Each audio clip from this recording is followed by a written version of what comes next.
Jadi bukan meletakkan celana di bawah mata kaki itu jadi persoalan kesombongannya. Isbal pada kesombongannya. Kalau sombong Bapak Ibu tidak usah pakaian yang celananya naik ke atas pun, kalau sombong sama juga, haram celana cingkrang itu. Pernah ada kejadian Pak, saya jadi khatib di sebuah masjid, lalu selesai saya khutbah, kebetulan dia jadi imam, ya, bapak-bapak yang jamaah di sana, yang imam tetap di sana. Ada bapak-bapak satu, mungkin beliau baru belajar, ya, belajar yang disebut dengan sunnah itu. Bapak ini kain sarungnya di bawah mata kaki Pak. Ini jamaah sudah berdiri, sudah selesai iqamah. Apa kata bapak berteriak dari sebelah belakang itu? Hei, itu isbal imam itu. Tak boleh, haram.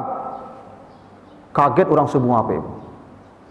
Diteriakinya bapak yang mau jadi imam tu. Bukan bapak tu yang masuk neraka, bapak yang berteriak isbal tu yang masuk neraka tu. Karena dia mempermalukan orang, sombong dia itu. Merasa dirinya yang paling benar itu. Kalau mau kasih nasihat bapak itu, kalau kita tidak sepakat dengan dia, biarkan dia salat dulu.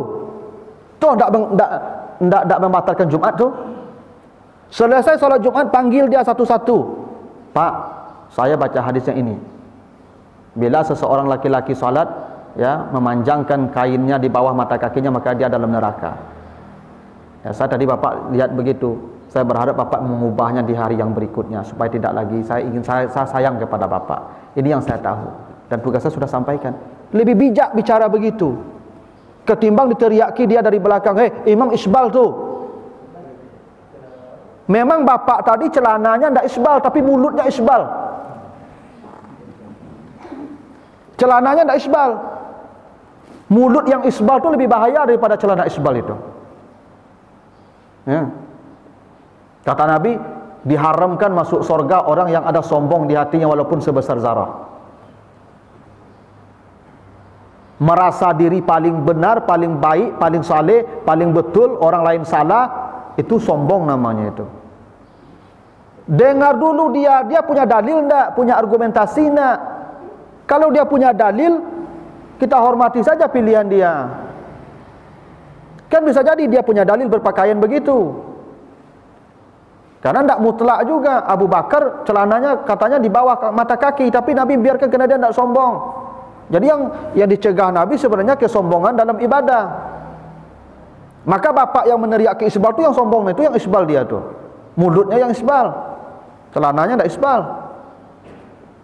Makanya kadang-kadang kita ini, makanya di awal saya sebutkan, jangan hal-hal yang sepele itu menjadi keributan kita. Sekarang hobi orang begini Pak Ibu. Yang tidak penting tu jadi ribut sekarang. Soal maulid bid'ah ini, soal ini pakai, soal ini kunut, la ilaha illallah. Orang yang tidak salat tu ajak ke sini, orang yang belum Islam tu Islamkan. Yang sudah di sini sudahlah, biarkan mereka dengan dalil mereka masing-masing. Ini kadang susahnya kita begitu kena pengaruh media sosial ni Pak Ibu. Sekarang para ustaz pun terbelah. Ya. Ada ustaz yang ngomong kubu sebelah, ada ngomong kubu sebelah. Memangnya kita ni gimana kubu sebelah Pak Ibu? Apa kita nak mengikut Nabi Muhammad semua? Yang mengatakan ini yang paling sunnah, ini tidak sunnah. Yang sunnah itu selama dia punya dalil sunnah itu. Punya dalil tak dia begitu? Punya sunnah dia itu. Bahwa berbeda dalil dengan kita biasa itu. Ya. Saya kadang-kadang Bapak Ibu sedih melihat kondisi umat hari ini. Karena kita dibenturkan habis-habisan Bapak Ibu. Ustaz pun larut dalam perbenturan itu. Hal-hal yang tidak prinsip tidak apa-apa. Tidak ada saya benci orang yang celana isbal. Ya begitu, dalilnya ada. Tapi saya juga tidak mengatakan yang celananya panjang itu masuk neraka. Karena itu hadis itu ada batasnya juga. Itu pilihan saja nah. Ada juga azas keindahan dalam berpakaian itu. Kalau memang indah begitu, sudah indah. Yang dilarang itu kesombongannya, bukan warna format pakaiannya. Begitu. Ya, silakan Pak tadi. Ya, terima kasih Pak. Kita merajuk lagi masalah hadis yang saya baca pertama tadi, bahwa Rasulullah bersabda, sholat akan seperti salat. Nah, kalau kita perhatikan, yang perlu kita ikuti tentu semuanya. Ya. Tapi yang jelas bagi kita umatnya itu yang terlihat gitu. Seperti Rasulullah sholat, kita harus melihat bagaimana cara dia sholat maupun masalah pakaian dalam bersalat. Nah, kalau kita lihat Rasulullah sholat pakaiannya, begitu juga orang Arab, itu kan pakai sorban, pakai jubah, dan begitu juga ibu-ibu sudah ada ditata oleh Rasulullah. Nah, kita bangsa Indonesia, kita kan tidak mengikuti sepenuhnya apa yang Rasulullah. Contoh masalah pakaian tadi, ada kita pakai kita batik, sarung kita ada putih. Kalau Rasulullah kita lihat, kita dengar Rasulullah suka pakai jubah seperti itu. Nah, yang saya tanyakan ini, apakah kita sholat kita ini, apakah sudah sesuai dengan jubah Rasulullah? Kalau ibu sekarang kita lihat, kalau kita dengar di Mekah, di Madinah, ada pakainya mungkin ada putih, ada hitam, ada yang pakai baredo-redo gitu kan, macam-macam mereka. Ini apakah sudah sesuai? Makasih. Iya Pak, sama-sama. Kan kemarin kita bahas tentang syarat sah salat. Apa syarat sah salat? Nabi mengajarkan kalau kamu salat, tutup aurat. Situ ada sahabat perempuan bertanya, bolehkah kami salat perempuan ini pakai kerudung saja, pakai jilbab dan pakai baju? Kata Nabi, salatlah pakai kerudung dan pakai baju saja, tidak usah pakai mukena. Kenapa? Karena perempuan wajib menutup auratnya, yang boleh tampak muka dan tangan. Selama baju kamu menutupi mata kaki, salatlah dengan baju itu. Itu perintah Nabi begitu Pak. Yang laki-laki, ma baina surrati wa rukbah, tutuplah antara pusat dan lutut. Itu kan dikatakan Nabi, diucapkan Nabi. Jadi kalau ada orang salat pakai celana ayam, sudah sunnah tu Pak. Salat dah pakai baju loh Pak, nyo pakai serawai ayam saya salatnya. Pusik je sampai ke lutut, saya tutup itu salat ke masjid dia Pak. Sunnah tu. Kan sunnah kan yang dikatakan Nabi, yang diajarkan Nabi, yang contohkan Nabi. Ya begitulah yang dikatakan Nabi, tutuplah antara pusat dan lutut laki-laki. Jadi jangan dibilang yang pakai celana ayam ke masjid kau nak sunnah Pak. Karena dia mengikut perintah Nabi itu. Cuman kan ada namanya kepantasan, ada keindahan. Kalau soal mengikut Nabi, sudah mengikut Nabi itu Pak. Jadi kalau ada nanti bapak-bapak datang ke masjid, nyo pakai anak baju saya nyo Pak, tu nyo pakai serwa Hawaii Pak. Pai nyo ke masjid salat Pak. Jangan Pak berang lo nyo pada dia lah. Mungkin ada pengananya kurang cukup cie itu mah. Tapi kalau sah-sah tu Pak. Kalau kesempurnaan betul, kalau perintah Allah khuzu zinatakum inda kulli masjid, bila kau datang ke masjid pakai pakaian yang paling indah. Itu perintah Allah begitu. Kalau kau datang ke masjid dah pakai yang terindah. Seperti apa pai baralik, seperti apa pai kakanpu, itu pakaian ke masjid. Cuman kalau dikatakan orang yang pakai minim tu boleh selama standar tadi. Maka yang menjadi pokok menutup auratnya, bukan bagaimana cara menutup auratnya. Yang penting ibu-ibu tutup semua kecuali wajah dan tangan. Kalau sudah tertutup semua, sudah sunnah itu. Bapak-bapak yang penting lutut dan pusatnya ditutup, itu sudah sunnah namanya itu. Ya, pakai jubah karena kulturnya Nabi begitu. Nabi lahir di negara Arab yang kulturnya pakai jubah.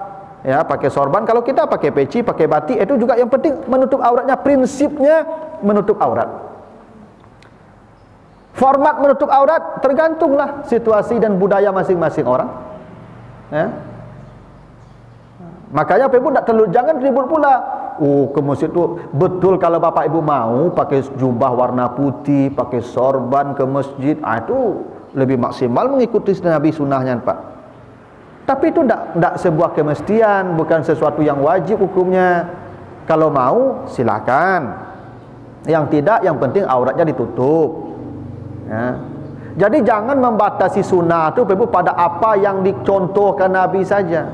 Jangan. Oh, Nabi begini kita ikut. Betul, kalau mau silakan, tapi itu bukan sesuatu yang wajib. Ya kalau dah ikut ya tidak apa-apa juga. Sesuaikan saja dengan kultur masing-masing. Ya.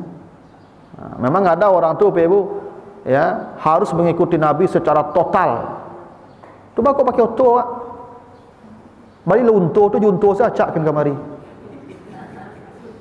Kalau total mengikuti sunnah Nabi. Ya kan? Berpilih-pilih ya dah mau macam tu nak. Ya. Ya. Kalau total kan ya harus total Pak. Apapun dicontohkan Nabi ikuti itu. Nabi itu Pak ken kamari berjalan kaki Pak. Itu sunnah Nabi begitu. Nabi tidak pernah naik kendaraan tu Pak. Kecuali perjalanan jauh. Nabi itu ke mana-mana berjalan kaki. Maka sehat Nabi itu. Tapi awak kan tak gagih urusan banyak apa. Berjalan saya kan kamari kilo tibu abi hari beko lewat urusan nak kinilah macam-macam. Jadi ndak apa hal-hal yang sifatnya ndak ibadah mahdah kita boleh memilih Pak Ibu. Kecuali ibadah mahdah. Ndak boleh ada pilihan. Ikuti saja contoh dari Nabi. Karena prinsip ibadah itu al-ittiba, mengikuti contoh dari Nabi. Itu prinsip ibadah. Gitu Pak. Cukup lah Pak Ibu gitu. Masih ada Pak? Boleh silakan Pak. Takbir atau ikram ya. Untuk kita sholat berjamaah. Ada yang mengatakan takbir agak keras sedikit. Yang kedua adalah yang mengatakan takbir atau ikram agak panjang karena waktu takbir itu semakin niatnya dimasukkan di sana. Jadi kalau niat terputus, diulang lagi takbir atau ikramnya tambah panjang lagi gitu. Niat itu Pak, al-qasdu bil qalbi. Niat itu menyengaja di hati. Apa tagak di situ itulah niat tu mah. Kamanga apa tagak di situ? Kamanin jurang. Ke salat ya sudah takana salat tagak itulah niat namanya tu. Usalli itu tidak niat. Usalli itu lafal yang diucapkan membantu hati. Usalli fardas subhi. Bos semua yang subuh kau mah. Itu tujuannya. Bapak ibu berdiri itu sudah niat namanya. Niat tu menyengaja, sadar tu maku orang gilo dak dagi pahalo, dak sadar. Tu maku anak-anak dak dagi pahalo karena dak dengan kesadaran. Akalnya lu jalan naik. Yang membuat amal ini bernilai ada kesadaran. Kesadaran itu namanya niat. Jadi takbiratul ihram tu Pak Ibu yang penting Allahu Akbar sudah. Ada juga orang masya-Allah Pak Ibu. Payah mana takbiratul ihram kau Pak? Allah. Turunlah Pak Dik. Allah. Turunlah Pak Dik Pak Ibu. Dah pernah bertanya Pak kok Pak mai dulu Pak. Alun menyatu, alun khusuk dah. Deh sapaya tu bana takbiratul ihram dah Pak. Allahu Akbar Allah. Allah baca lah ya Allah kepayah mana Pak Ibu. Ya. Tak susah tu bana takbiratul ihram tu. Takbiratul ihram tu Allahu Akbar itu takbiratul ihram. Ya. Bawa niat setara itu kalau bisa. Itu langsung meniat di situ tak. Ambo sembahyang zuhur, ambo sembahyang asar, ambo itu niat saja Pak Ibu. Ya. Tak susah lah niat. Melafalkan niat tu tak adalah wajib itu. Melafalkan niat tu membantu hati saja. Niat itu di hati sengaja. Makanya dagi pahala tu. Ibu berniat ke bersedekah. Bahasa buat kurang sengaja aku bersedekah. Ada? Ada. Itu lata gure di hati kalau kau sedekah telah niat namanya tu. Ambo berniat kamu menjual pak tu sengaja aku memukulmu 3 kali. Nyolari sih boleh tu. Yang niat itu tidak diucapkan di hati. Itu yang namanya amal sebesar zarah. Wa may ya'mal misqala zarratin khairan yarah. Apa amal yang sebesar zarah itu? Niat. Yang berniat melakukan sesuatu dicatat oleh Allah pahalanya. Bila dia melakukannya 10 kali lipat pahalanya. Bila tak jadi dia melakukannya tetap pahala dicatat. Ya. Itu namanya niat sengaja di hati kita. Sudah amal namanya tu Pak Ibu. Jadi jangan Bapak Ibu memaksakan ini pula seperti itu. Takbir Allah. Turun dulu balik. Supaya tu mana? nak susah mana ibadah itu. Kamu tak pernah menemukan ada hadis Nabi betul Pak, ulang-ulang takbir Nabi. Allah, susah mang tu macam ajan tua tu. Ada ke sepayah tu mana ibadah Pak. Ibadah ku ringannya, tak susah gitu. Penting niat tadi Pak. Jadi dan Allahu Akbarnya apa Ibu? Yang panjang tu Allahu Akbar. Tu yang panjang dalamnya tu. Ada orang Allahu Akbar. Itu salah tu. Tak sah tu Pak. Kenapa kalau nyo panjangkan A-nya dia meragukan Allah. Yo lai kadang Allah ko. Tu basuh itu. Jadi kalau Allah dia bertanya tu, adakah Allah Maha Besar? Itu artinya Pak. Kalau dia Allahu Akbar, itu dia bertanya, apakah Allah Maha Besar? Ragunya tu mah. Tak sah takbiratul ihramnya tu. Yang panjang lamnya Allahu Akbar. Tapi jangan panjang pula Allahu Akbar. Itu jangan, salah pula artinya itu Pak. Iya. Dan Allah itu panjangnya 2 harakat saja maksimal, Allahu Akbar. Kalau kita Allahu Akbar, tapi imam harus adil Pak. Takbir intikal itu komando bagi jamaah. Kadang ada imam yang tidak adil Pak. Kalau bapak ibu sujud, naik ke atas panjangkan Allahu Akbar. Itu gerakkan lama itu. Naik Allahu Akbar, gerakkan lama itu. Tapi ada imam ni Pak, dah duduk akhir. Dah duduk ayat akhirnya, nyo panjangnya lepas. Allah. Ini duduk. Orang lupa deko kata, "Oh, duduk imam maksudnya." Dan tu pernah terjadi Pak Ibu. Ibu kan pakai tirai. Kan tak nampak orang di muka Allah. Imam panjang Pak. Panjangnya baca takbir intikal naik ke atas foto, tak ada ayat akhir tu Allah. Dan ibu-ibu lah bertanya kata sadonya. Surah tu Assalamualaikum. Duduk ibu sadonya balik apa. Ya tu. Kan mengicu orang nama tu. Kenapa? Tu ndak adil imam namanya tu. Imam yang adil pas duduk terakhir itu komandonya komando penutup Allahu Akbar. Tak mungkin orang tagak sado kok tagaknya lah ya tu di telinga masalah tu. Ya Pak, maka jadi imam tu harus adil. Ya. Takbir intikal tu harus sesuai dengan komando. Harus sesuai dengan kondisi. Ya, jangan kasih komando yang membuat orang bingung. Ya. Ada juga orang Allah. Allahu Akbar saya langsung Allah. Itu Pak Ibu. Ya, ada kebiasaan orang begitu jadi imam Pak Ibu. Ya tu. Ya macam-macam Pak Ibu. Ya tu. Ya. Jadi imam tu penting berlaku adil dia itu. Ya tu. Ada juga imam tu Pak Ibu, nyolah ruku. Lah rukuknya Pak. Allahu Akbar je. Allahu Akbar tu sambil ruku itu Allahu Akbar, berhenti langsung gerakkan. Tak bergerak dulu baru Allahu Akbar. Ya. Allahu Akbar, berhenti dia bergerak itu. Jangan dia sudah bergerak berhenti baru Allahu Akbar komando dia kata, imam tak adil tu. Kan komando tu diikuti orang langsung tu. Siap, gerak, bergarik orang langsung. Serat tempat, gerak menggarik orang. Imam makmum macam itulah. Patuh. Kolah siap, gerak, hanya serahat dia baru. Itu tak patuh nama itu.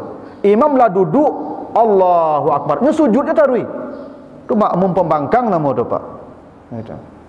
Nah jadi imam juga takbir itu harus adil, jangan mengicuh jamaah. Gitu. Lagi ibu-ibu tak nampak orang di depan kan? Dia hanya mengikuti bunyi komando. Kadang-kadang ibu ni solatnya kadang-kadang menghayal pula tu. Komando panjang Allah. Kau lah pasti tagak kau cik ibu-ibu. Tagak sadonya. Kira Assalamualaikum saja lah. Enak. Allah pusu turun sadonya tu. Jadi begitu Bapak Ibu ya. Jadi begitulah dulu Bapak Ibu. Mudah-mudahan ada manfaatnya. Nanti kita lanjutkan. Subhanakallahumma wa bihamdika, asyhadu an la ilaha illa anta, astaghfiruka wa atubu ilaika. Wassalamualaikum.